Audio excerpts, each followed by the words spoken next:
Hello friends, ఇప్పుడైతే మనము తెలుగు కవుల గురించి తెలుసుకుందామా మరి. ఆదికవి నన్నయ భట్టు శతాబ్దము 11వ శతాబ్దము ఆస్థానం రాజరాజ నరేంద్రుడి ఆస్థానంలో ఉన్నారు. బిరుదులు ఆదికవి,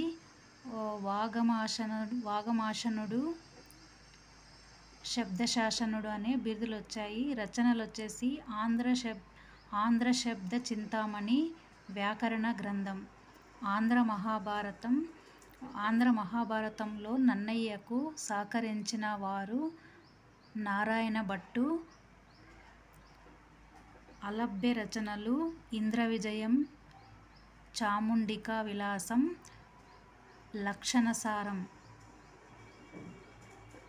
నన్నయ్య ఆంధ్ర మహాభారతంలో 21.5 పర్వాలు, ఆది సభాపర్వాలు, అరణ్య పర్వం, 4వ ఆశ్వాసం 142 పద్యాల వరకు రాశాడు.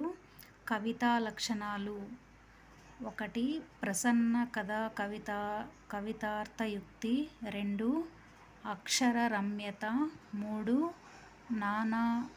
నానారుచిరార్త.